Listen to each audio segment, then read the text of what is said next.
Kickstarter? Is it enabling innovation, or is it the Death Star of dreams?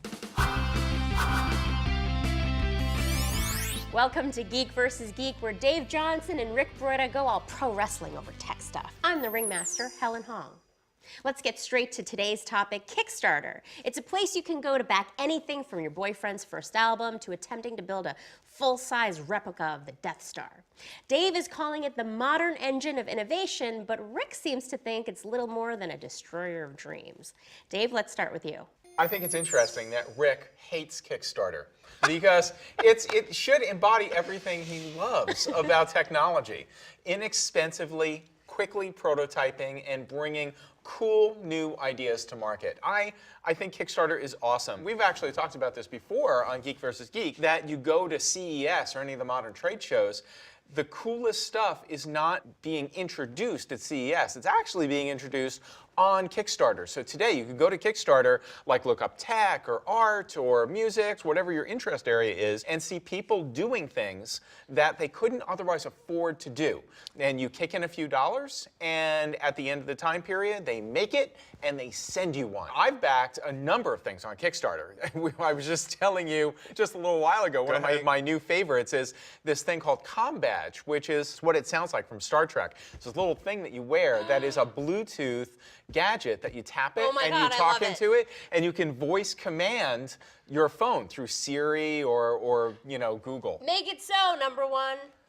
Your phone probably won't respond to that exactly, but you can just like get lost on Kickstarter finding cool stuff. Yeah, there's lots of cool stuff on Kickstarter, and in principle and on paper, I love Kickstarter. However, the problem with Kickstarter is that so much of what's there either ends up being crap, or it ends up not shipping on time, or it ends up just being some piece of crap. Yeah, but that's subjective, right? And that's why it's crowdfunded, because people can decide what they think is crap and what's not. Yeah, that's true. And again, in principle, I agree with this, but in reality, I'll give you a couple of examples of products that I have backed on Kickstarter. One was an iPhone case that actually had like a built-in USB drive and lenses for, you know, taking special kind of photos and a cord wrap. It was exactly what I was looking for at the time. So I threw some money behind it, and not only did it not ship on time, it was 6 months after the promised ship date before I actually got the product. Oh. And beyond that, the product was terrible. I'm more than happy to give the benefit of the doubt, because think, okay, this is one bad product. I'm not going to, you know, indict all of Kickstarter just because of this.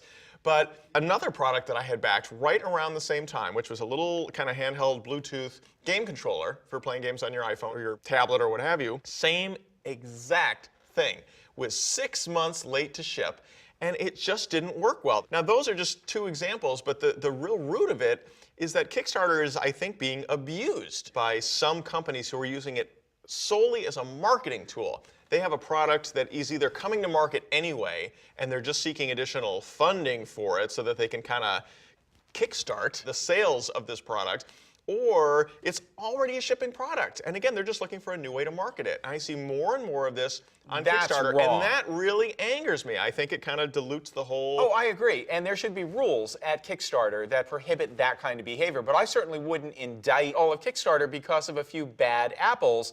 And that is an abuse of the way the system should work. You know, there are a couple of categories of things on Kickstarter that I don't care for. One is exactly that, something that is really marketing disguised as a new product. Right. Another is yet another of my second cousin's third removed trying to fund their first album, right? If you can go get a recording contract the normal way, great, I'll buy your record. See, I actually have no problem with that. That is the spirit of Kickstarter. It's crowdsourcing funding that you simply could not get elsewhere.